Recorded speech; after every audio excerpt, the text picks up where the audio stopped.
Resilience is the human quality that allows a person to be knocked down or even out by life and come back at least as strong. Hopefully stronger, changed but not for the worse. In every episode, we examine what qualities make someone stronger, more flexible, emotionally, mentally, even spiritually. Next Set is committed to changing lives for the better. We hope you enjoy these podcasts. We're back with the Next Set podcast. Tonight we have Darcy with us. Thank you so much for coming in. Absolutely. We are going to pick your brain. You're a pretty amazing person living in Washington, D.C. and then transplanting to Utah. What brought you here? Well, I must say, first and foremost, I have deep roots in Utah. Both my parents grew up here. And then my father went off after they got married. My parents went together off to Cornell, where my dad went and got his PhD in physics. And so then they moved to the DC area, where he started his career at Johns Hopkins Applied Physics Lab. And so kind of started out in Columbia, Maryland, and then into the high school area, moved to McLean, Great Falls. And so how I got transplanted is I did meet a man when I was like 20, back there, and he was from Utah. But, as I mentioned, I'd always visited Utah every year pretty much since I was a child. So I had, aunts, uncles, cousins here, grandparents, everything else. And then I even had siblings that had gone out to Utah for college and stayed. So slowly, out of 6 of us kids, 4 are now living in Utah. Wow. And then 2 brothers on the East Coast. So we're kind of pretty much made that migration here and slowly over time. That's great. Tell us what you do here in Utah. So in Utah, I am the CEO of DVO Consulting. We are a tech company. We specialize in disruptive technology projects, along with full staffing as well that goes along with that. So that's everything from on the disruptive side, big data projects, AI, DevOps, even blockchain projects, so machine learning. And then we can build out anything on the Red Hat platform. So custom software, everything kind of in that space. And then we do full staffing. So we have direct hire placement, contract to hire, and then we do a lot of staff augmentation. So where we hire the consultants and then sub them out to the clients as needed. So do you have clients all over the world? Not exactly all over the world, but I do have clients who might be based here but do work internationally. So, for example, I've got positions that I'm filling, in the UK, pretty regularly across Europe. But for the most part, I have a lot of my clients here in Utah and then a lot in the DC area. Interesting. What you were speaking about a nonprofit that you're involved in. Tell us a little bit about that. Yes. So obviously my passion and Utah Justice Coalition, I founded the organization back in 2016, so 3 years ago. But I have been working on some of this policy and some of this work for, almost a decade. I've been active in Utah politics kind of for a full 10 years. We kind of made some of that transition, back in, 2010, 2011 to work on some more of the criminal justice related issues, seeing that there was a great need. It was my degree. I studied criminology in college at George Mason University. And that's where I, just learned a million things that would make your head spin. Among those issues, I learned very much about the death penalty. I did grow up in a very traditional, Republican conservative home, but it was really, and I probably not thinking a lot about the issue, thought I supported, the death penalty. And then it was just one of those things where as you become educated on this issue and you learn, I would say initially fundamentally grappling with the idea of, it's not the question of, should people be punished for heinous crimes. It's more of asking the philosophical question of, should we as a society put people to death? And, as a limited government person, I had to come to that conclusion that I don't believe in the death penalty. I don't want government to play God. I don't want them to have that power. And so it was one of those transformations that I had in college, and taking a new look at the death penalty from that perspective. And then from there, then you learn all the other things about the death penalty, which would include, it's a lot more expensive than life without parole, and the system is so broken. So, basically murder victims' families get re-victimized in this process. So when you put somebody on death row, for example, the average person sits there for, maybe 25 years before they might potentially be executed. And so during that process of, they've got their constitutional state appeals or constitutional federal appeals process, they've got about 9 appeals, and they happen every couple of years. And so during that process, murder victims' families often get dragged through and relive that entire process over and over again, which I've seen and talked to many people that have said that they've changed, based on having that experience and realizing that they don't want to keep going through this. It wasn't healing for them. It wasn't helpful for them. So that's just been an interesting issue. So in organizing Utah Justice Coalition, that's kind of what the big policy platform that we're very well known for, is working to repeal the death penalty here in Utah. And so what drives or motivates you every day to wake up and continue to work on something that's so somewhat entrenched and passionate in the people who live here? Oh, yes, that's a great question.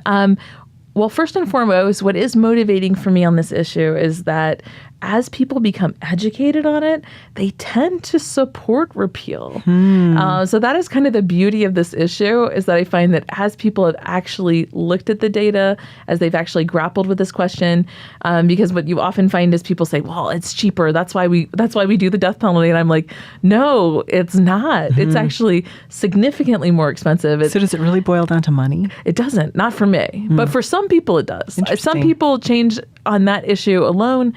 For some people, it becomes an innocence question, which I think, to me, that resonates more. So when you look at the data behind the death penalty, you find out that between 4 to 10% of people on death row are innocent. Can you live with the idea that up to 10% of the people there that will be executed are innocent? Have you ever met with somebody who was in that situation?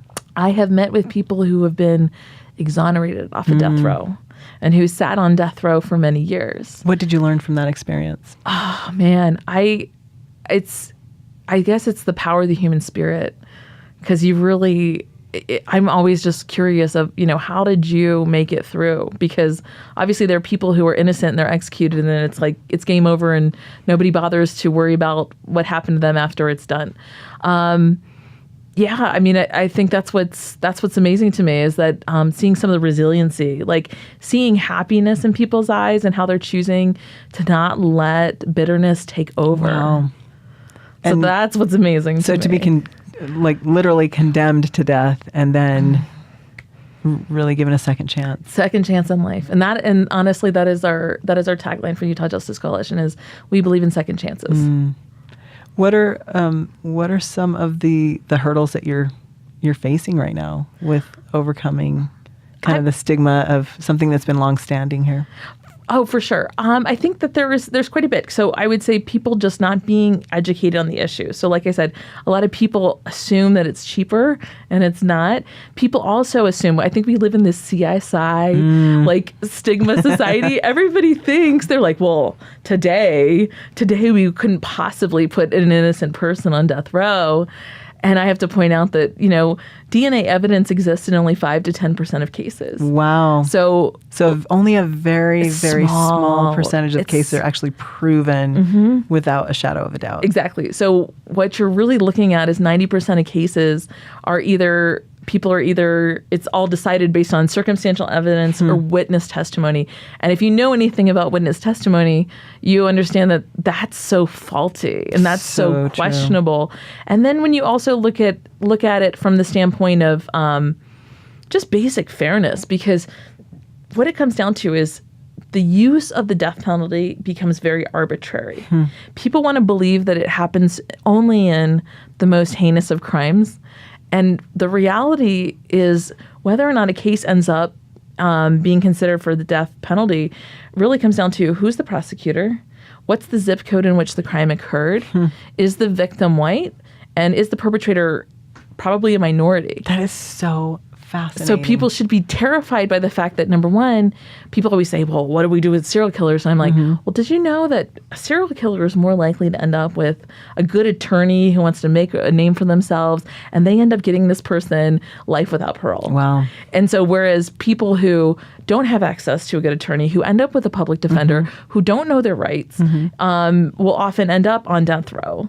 And so unfortunately, we live in a country where you get the justice you can afford. And who's in our prisons is poor people. And those assumptions still stand to today. I was asking some young teens, like 12, 13, what are your concerns? And their concerns are the same. Their concerns are, they don't believe that the system is fair based on the color of their skin, based on situations. And when I asked them, what would you do differently? And they said things like, based on the color of our skin, we are pulled over more or arrested more. And there are no ramifications for that. There's no consequence for the person, pulling somebody over for the color of their skin or what their zip code is. And I had to take a double take because I thought, these are young 12, 13-year-olds growing up in this system where they're afraid. They're afraid to do things that kids in other zip codes or areas of the city or the state are take for granted. Well, agreed. And it's that disparity because once again, police will be selective in the neighborhoods they choose to go and monitor often. So, for example, if you actually look at the statistics, white people, black people, they commit crimes at an equal rate. So then it's like when you look at where are the police choosing to go out and monitor, they're not going to wealthy college campuses often. Usually they're going to low-income neighborhoods, and that's where they go and shake people down for the same drug abuse. And I think to me, one of the areas that I wish to expose is that we have a national emergency in this country, and that is nonviolent, victimless crimes are being prosecuted, and these people are being thrown in prison. And I just fundamentally believe that nonviolent people do not belong in cages. Well, and it's that disparity that still exists, that a lot of the country doesn't want to believe that still exists. But, like I said, I've been educated by kids who are growing up in these communities and saying, we are afraid to be kids. Yeah. We are afraid of hate crimes perpetrated against us by the system itself. For sure. And it's not even just, and I'm not going to say that it's just minorities. I mean, for sure, when we look at this country, we are over-criminalized. Well, our epidemic here is that we have 5% of the world's population, and yet we have 25% of the world's prison population. This is terrifying. And then you would look at the numbers of people serving time who are innocent. I mean, they've estimated in this country, people have served 22,000 years worth, innocent people serving 22,000 years worth of jail prison time. So you're looking at overall reform. Yes, I am. So our organization works to reduce incarceration and recidivism.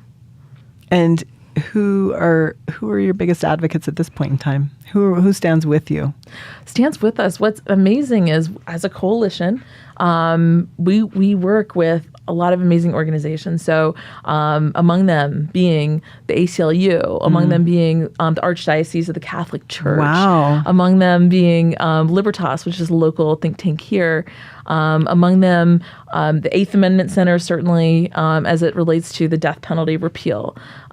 So it's a lot that goes into this. Interesting. And then there's local organizations that, Ralph Della Piana is this amazing advocate who's been working for years. He's a criminal defense attorney. And so, he had, started this work many years ago. Another great part of our coalition is the Rocky Mountain Innocence Center. And in fact, they just had their breakfast on Tuesday, their big fundraiser, and their work is absolutely amazing. They're working on local cases cases here, as people write to them who are in prison and who are making their innocence case, and they have all these attorneys working pro bono, taking on these cases to help exonerate innocent people, and they're doing incredible work. And so I can't say how much. Like there's a lot of amazing organizations working on these types of issues. So things are they really shifting? Do you feel or sense a shift in reform coming? I do. Where I'm hopeful is I feel like this issue now has the national stage. If you look at just in December, the First Step Act was passed, and it was signed by Donald Trump. And this is a big deal. It is very much a first step. I'm not saying that this is like the sweeping reform that everybody's been waiting for. It's the crack. Yeah, right? yeah. It's not like they're just liberating people out of prison now, or throwing, I would say, enough money. I think more needs to happen. More resources need to happen. I want to see less prisons built. I want to see more focus on reform, more focus on diversion programs, more focus on rehabilitation. So many people who are sitting in prison for nonviolent, victimless crimes. Most of these people, addiction is real. So instead of throwing somebody in jail, let's look at rehabilitation, rehab programs. And so that's where the shift needs to happen, and I see it starting to happen. Wow. I see that new focus happening. So the First Steps Act, very much a first step, but it is headed in the right direction. And the beauty of that is these are bipartisan issues. I think it affects everybody. It does. It affects everybody. If you look at most Americans, we're so overcriminalized to the point where they say on average 1 in 3 Americans has a criminal record. And so when you look at that, this is everyone's affected. These are like almost every classroom in America, you could make the case they have a parent behind bars. 1 parent behind bars for every classroom in America. So this is affecting so many people, so many children growing up without parents. And it's ludicrous when you think about it. I always challenge people because, of course, you've run into the people. This is the mindset that is hard to overcome. You have this idea, this tough on crime mindset where you run into these people and they're like, well, we just need to be more ruthless with these people. We'll get them to stop. We'll get them to fall in line. And I'm looking at them and I'm saying, we've done that for 40 years, literally 40 years. 40 years ago, we launched the war on crime. The war on drugs. And all we've done through this process is quadruple the prison population, spend trillions, not billions of dollars, trillions of dollars, only to see drug use increase. And so really the opposite effect happened. Completely the opposite effect. So we dehumanized people who really are suffering in a real way. I don't know a drug addict who wants to be a drug addict. Exactly. Most of them would trade that life. And that's really what I see is what I want to drill down to is having the real conversation, which is what is the root cause? What is the deep conversation? And that is mental health. And it's my belief is that people are self-medicating with drugs for their mental health issues and problems. And so I believe that I really honestly believe that if you made all drugs legal, and I'm not saying this needs to happen, but what I am saying is if you did, healthy people who are healthy of mind, they're not going to go use meth. They're not going to be like, where can I score some heroin? It's just the opposite. So you could look to countries like Portugal where they decriminalized drugs. And then you look at how they became more of a society focused, and they decriminalized it based on, they looked at the fact that they had a very high percentage of people abusing major serious drugs like heroin. And they said, we've got to do something different. We've got to find a way, because it was their belief, and it's also my belief, is that people using and abusing this drugs is often due to the fact that they're disconnected from society. And so their whole entire approach with decriminalization is, how can we get people back reconnected with society? And so as a result of decriminalization, they really focus on rehabilitating people and making it a culture of, how do we get people healthy again? How do we reintegrate them into society? And so they did the opposite of what we do here. And as a result, they saw them as people. Exactly. And so people with a problem rather than problem people. Exactly right. And so what we're passionate about at Utah Justice Coalition as well, in addition to the policy, which we have to work on and has to change, we're also passionate about reentry programs. How can we help people better, re-enter into society? And so I try to use some of my staffing background where possible, as people have reached out post-prison trying to find jobs, using some of my resources and background and know-how to find a way, if I can help them find a job, I will do my best to try to do so. Tell us a success story. We need to hear how, reforming what currently exists really does translate into stories of success. Do you have one you can share with us? Well, I would love to talk to you about members of our team, for example. So check out our website, utjc.org. You'll see on there Maria Hayes. Mm-hmm. Maria Hayes, she, 10 years ago, she was in a very different place. And she was actually dealing drugs because she was trying to, she was single and supporting kids and trying to figure out how she was going to make a life for herself. She didn't feel like she was working, minimum wage. And she was like, I can't do this. I can't support my situation. And so she went to prison and she decided that she was going to make a change in her life. And she absolutely did that.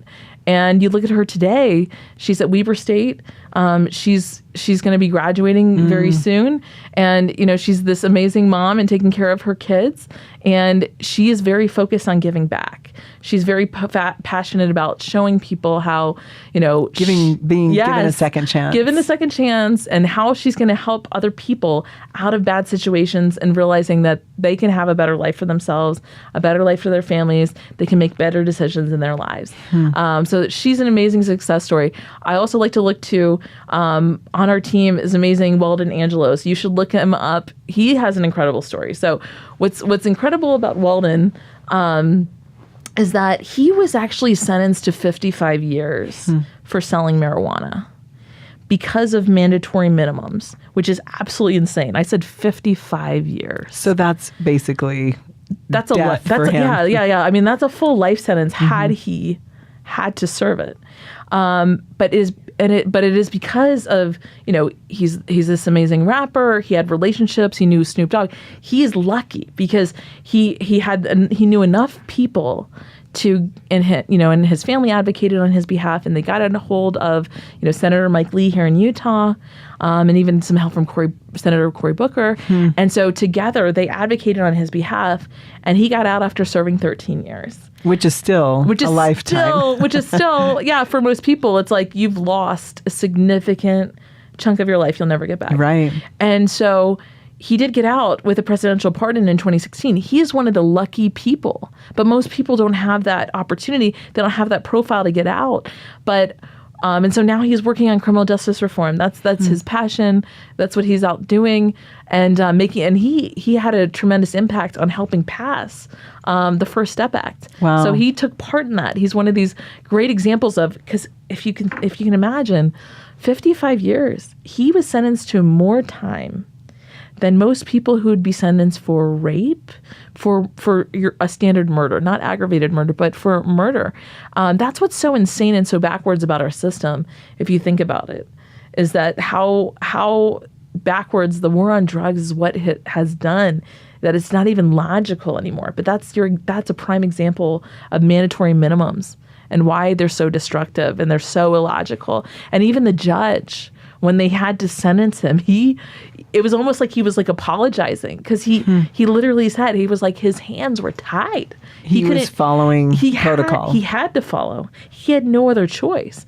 And that's another reason why, taking that as an example, we were supporting a judicial reform bill at the legislature this year, now which it got totally lambasted by the media, and they destroyed this bill, making it sound like we were just automatically going to let people out at halftime. And all it was is allowing judges kind of that discretion where there were mandatory minimums to say you could have the discretion to cut that sentence in half if you could, make a proper justification. And I promise you, judges aren't just going to go haywire. They have their reputations. They have to be accountable. They are elected to the people. I promise you, there's no judge out there that's just going to all of a sudden just like, oh. Did you hear from judges on the issue?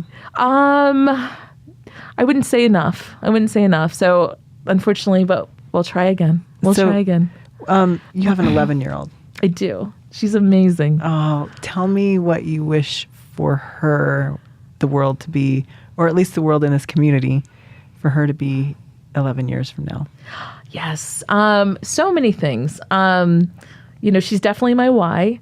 I just want to see that she can feel confident to make any decision with her own life, whatever direction she decides, she can feel confident in it. And so that's in whatever she chooses. I want her to just feel, liberated to feel that level of confidence and just go for it. But she's very strong-willed. She informed me at probably, 5 years old. She was like, "Mom,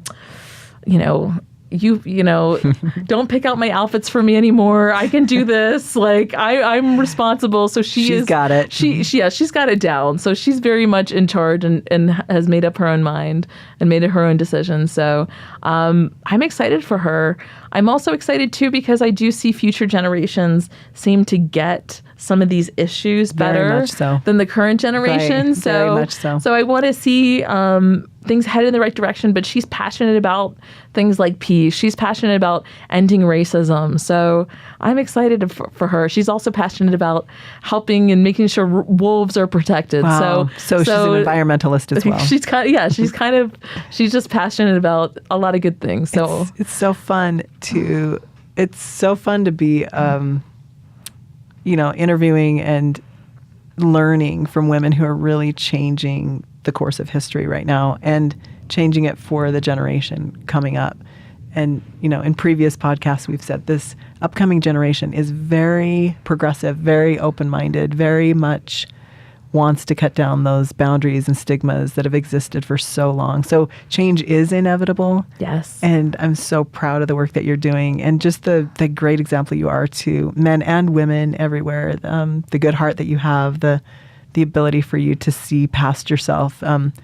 You were raised in, I'm assuming, a pretty good situation. I was raised in the most amazing home. Mm-hmm. My parents are absolutely amazing people. I mean, my dad was a rocket scientist. My mom was got her master's degree. Education was always important.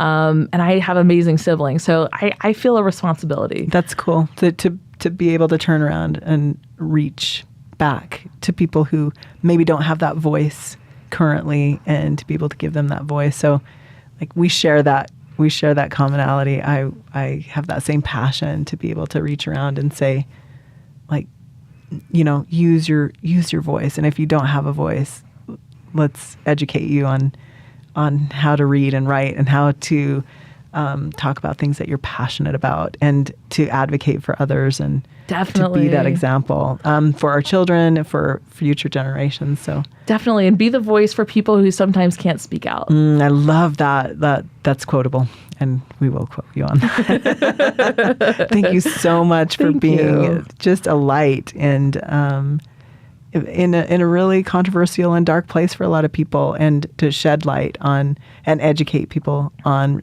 prison reform and what needs to be done and what can happen to improve the lives of others. And I'm hopeful. Thanks so much for doing what you do. Thank you for this time. Appreciate it.